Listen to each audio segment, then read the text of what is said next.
Hello everyone, my name is Ruth Ann Lane and you are tuning in for 5 books to launch a spring topic PBL unit. Today I'm going to be talking with you about those 5 books and I'm really excited because they're going to cover gardening and conservation and a lot of the topics that you included in the poll. I'm still working on that blog entry. I'll have it posted soon. I'm really excited about it, but I've got the 5 books ready with some different information. The titles and authors are listed in the description of this video, so if you're wanting to kind of see what those are before I dive in, feel free to check that out. If you have a text that you want to share with us, please leave it in the comments. We would love to hear about what kind of texts you use in your classroom to launch spring PBL units. Before I kind of get started, I want to tell you a little bit about me. My name is Ruth Ann Lane. I am the admin for the Elementary Project-Based Learning page, and I'm really excited. Oh, hi Bethany. I'm really excited to kind of talk with you a little bit today about project-based learning. It's one of my passions. I've taught project-based learning in a 1st grade and a 5th grade classroom. So I like to kind of talk about both ends of the elementary class. I also have a reading license, so today's video is something that I'm really passionate about. If you go back in our videos, you're going to see that there are other books that I've shared about, like building a strong foundation with texts, launching a fall-based PBL unit. So I really like doing these videos and talking about using texts to kind of discuss and launch PBL units. So let's go ahead and we'll dive right into those 5 texts today. Right now, with all the coronavirus things going on, I kind of want to talk about these texts and how you can kind of get a hold of these texts, because I know that right now with everything going on, some of these texts you may not have readily accessible. You may not have access to your classroom libraries, and you may not have them in your home. So just kind of talking with you about some ways to do that. If you are someone who likes to have lots of texts and wants to spend the money on it, obviously you can purchase almost all of these texts that I'm going to talk with you about today on Amazon or any of those other websites, but many of us I know are not able to do that right now, and that's totally fine. If you want to, I'm going to post links in the comments to YouTube videos for each of these, but I know that sometimes the videos that I use in my classroom, I specifically want to use different readers or have different things that I'm looking for. So be sure to use the titles and authors' names in the link or in the description of this video when you're YouTubing some of these videos so that you can find them. If you decide that you want to use a YouTube, I recommend doing something with a Google form. I am going to post a link to a video that I made totally free, but it's a video that I made about how to put YouTube videos into a Google form to use as a literacy station. I actually made this, oh my gosh, a really long time ago for a video that I did about literacy tie-ins with PBL and how to make literacy stations. So I will post that in the comments of this live video so that you have access to it, because I want to make sure that you have a way to do that, because when you've put the video in there, then you can put any kind of questions that you want the kiddos to that you want the kiddos to answer along with that. Another recommendation is to screencastify an ebook. Now for those of you who are going, yeah, but I'd have to purchase an ebook, you don't have to necessarily purchase an ebook. You can get it from your local library. So if you want to log into your local library, get an ebook, you can use Screencastify if it's under 5 minutes for free, or this is kind of a hack, you can use Zoom and log into Zoom on both your phone and on your computer. Now, if you do that, you can pull up the ebook on your computer, share your screen on your computer, and then have your face, hi Kadra, have your face on one end of the screen so that you're reading to your students. and then set it to record so that you can download that from the cloud.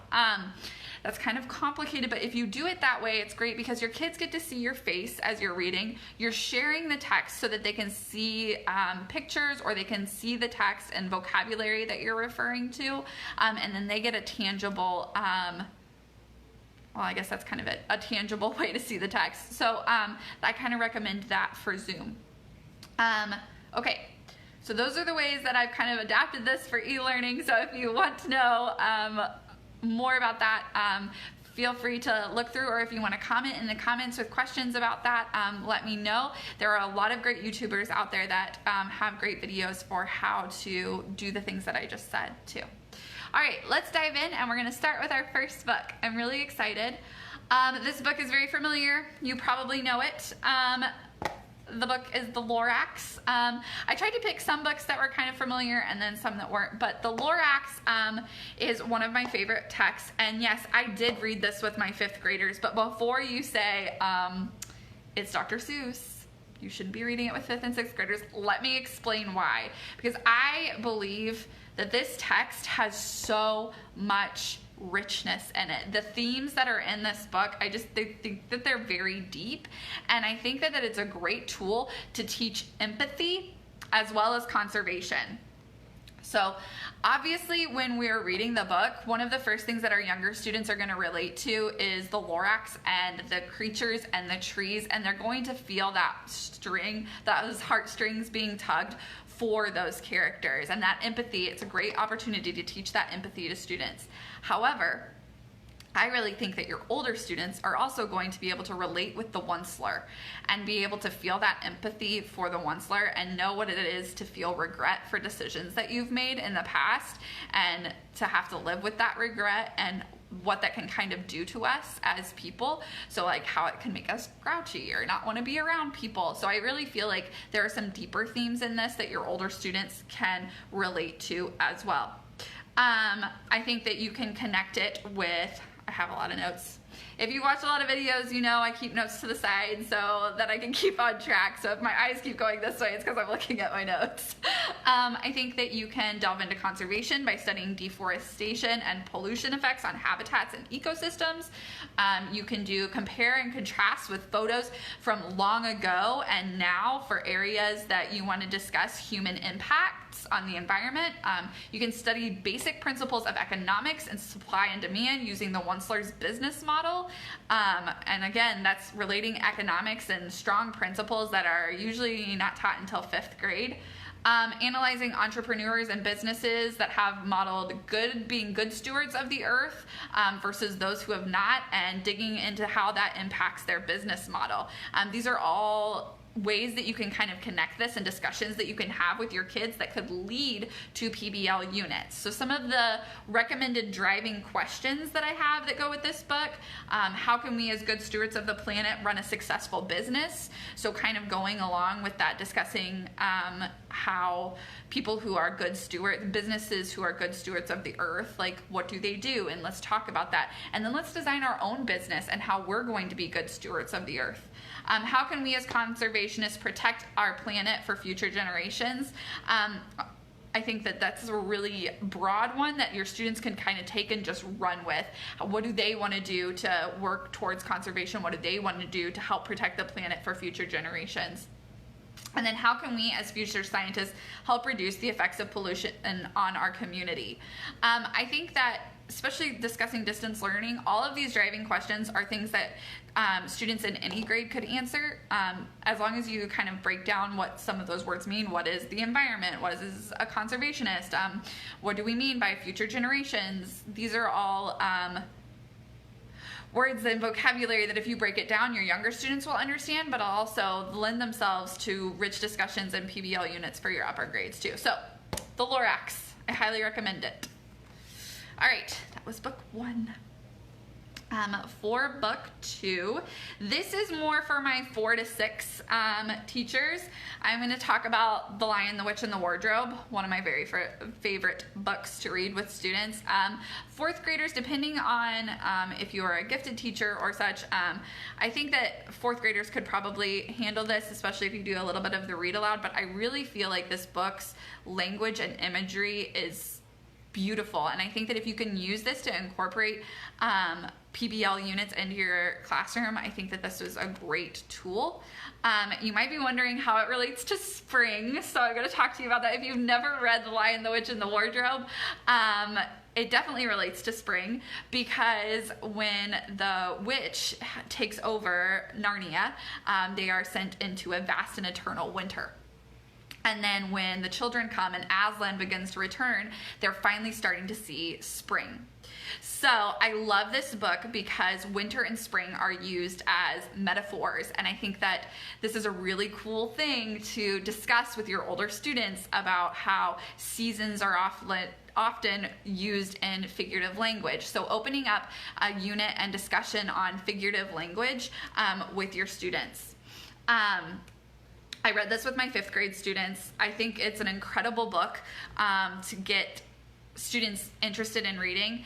I feel like a lot of teachers hesitate with older books like this because of the language in them, but I feel like that language that's so rich, it really does help students expand their vocabularies. It really helps them, to build stronger background knowledge, and I really feel like if we shy away from these classics because we're nervous about our students not being able to handle the vocabulary, then they never get to deal with this vocabulary. I went to a gifted conference several years ago, and they talked about the importance of using classics with children, because that first text is always difficult for them, but as you're going, it's like their brains are like enough like sponges that it's kind of like learning a new language. So they are totally immersed in it about halfway through a long book like this and completely able to understand it more than what we give them credit for. So if we are there with them and we're encouraging them through the beginning, by the end and the middle, that imagery, they're painting those images in their minds. Okay, so back to PBL. Sorry, I got on a reading rant. Back to PBL. I think that there are some really strong potential driving questions with this book. For example, I think that this book lends itself to talking a little bit about bullies and power imbalances.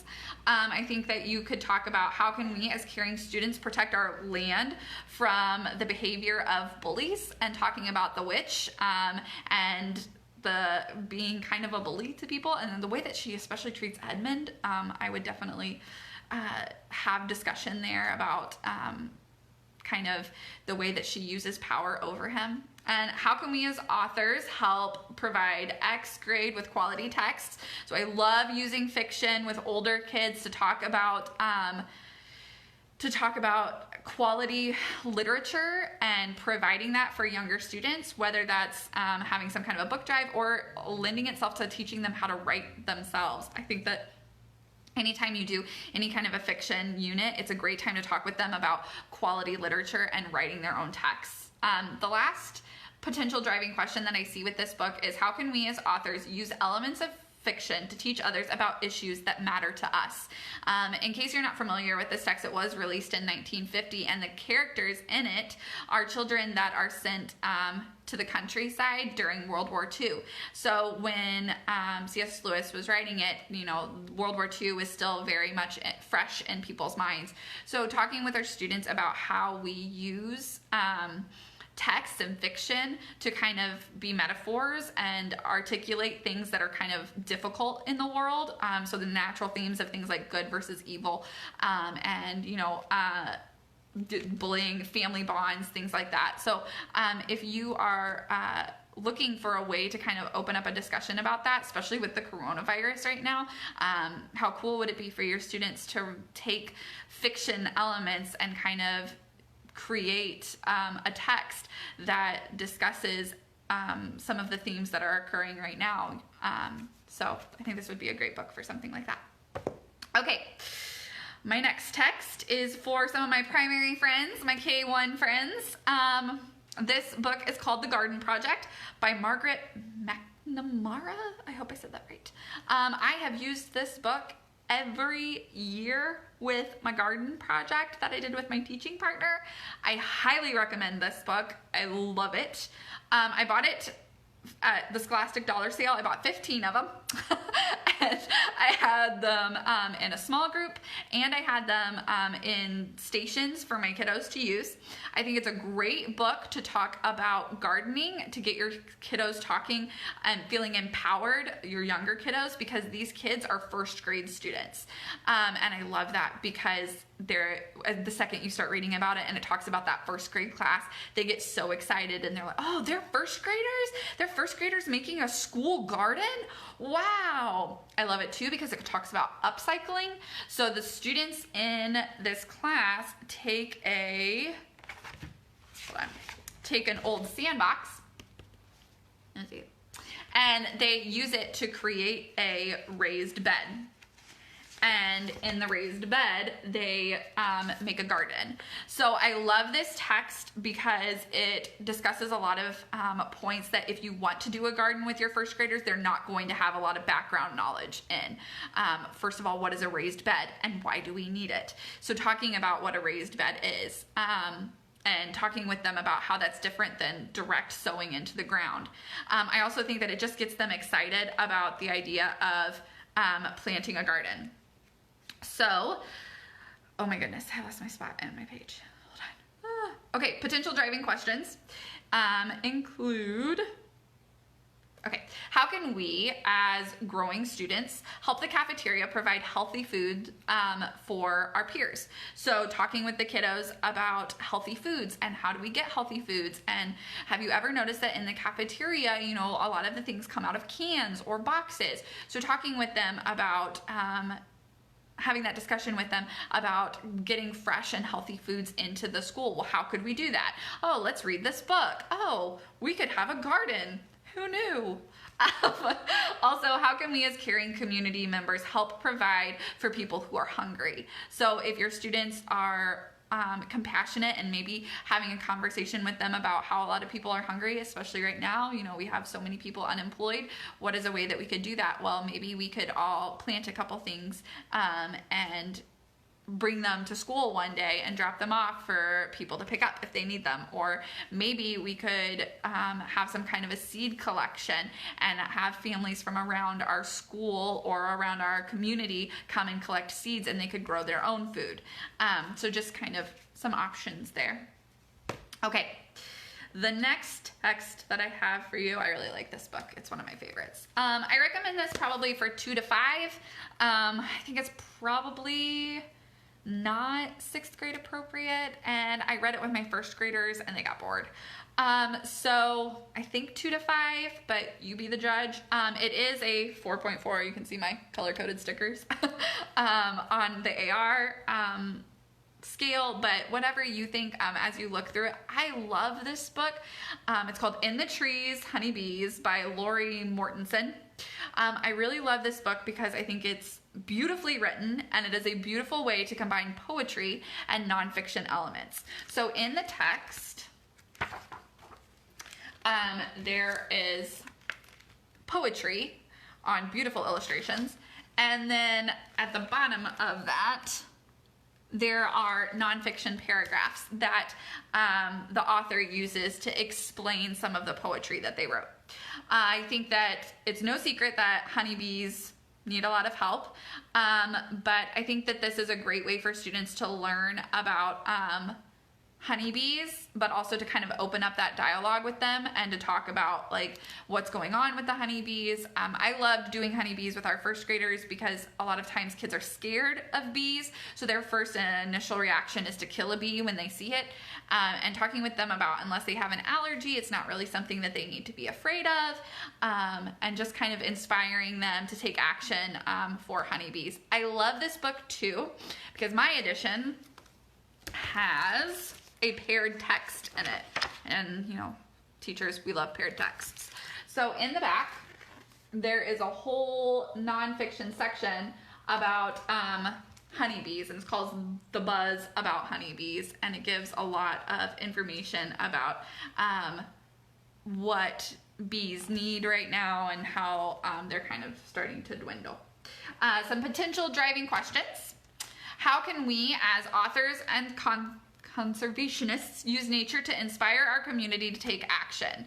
I love that this book uses illustrations and nature and poetry to kind of get people interested in honeybees and then to kind of inspire them to take action. So talking with your students more broadly than just honeybees, talking with them about how we can use elements of fiction, we can use poetry, we can use things like this to get people interested into a topic that we want them to be interested in, and inspire them to kind of take action like what this book does.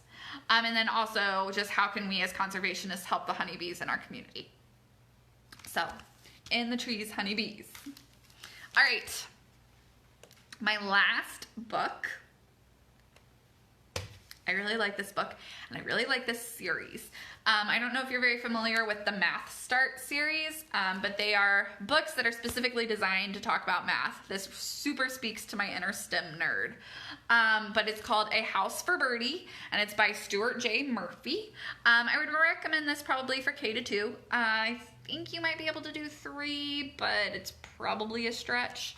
And I'll show you the text so you understand why I'm saying that. Because the illustrations are kind of cartoony and the text is not super deep. So I think that it's a good book for what I think that it can do. But okay, so anyway, the text is about more than just a birdhouse. It's about capacity. So the text is actually, the point of the text is to teach about capacity, because each of these birds needs a different birdhouse, and each birdhouse can only hold certain birds. So the text is a really good math text to have a discussion about capacity, but I think this text lends itself to a lot more than that too. When I read this text, I just immediately started seeing my kids gathering around, talking in groups, or, just discussing with one another different needs for habitats, and researching the needs that different animals need for habitats, and then constructing a habitat out of materials that are safe for nature. That was immediately where my brain went when I read this book, and I just thought, oh wow, this would be such a cool way to talk about habitats and to discuss specific needs of specific creatures for their habitats, and then encouraging students to design that. Now you can take this text and use it for a distance learning PBL unit, because students right now are in places where they could do some research into a creature and the needs that that creature has for their habitats, and then design a habitat and even build it with things that they have at home. Just encouraging them to look around their house for things that they could build, even if it's something as simple as a birdhouse, or they could design a nest, or they could make, I don't know, maybe like a bat house. I know we designed bat houses and owl boxes when I taught 5th grade, but this would be a really great text to start talking about habitats. So some potential driving questions. How can we as caring earthlings help the creatures in our area find suitable habitats? And how can we as bird enthusiasts provide shelter for different types of birds in our area? So just a couple potential driving questions with that text. So that is all 5 texts, and I am done.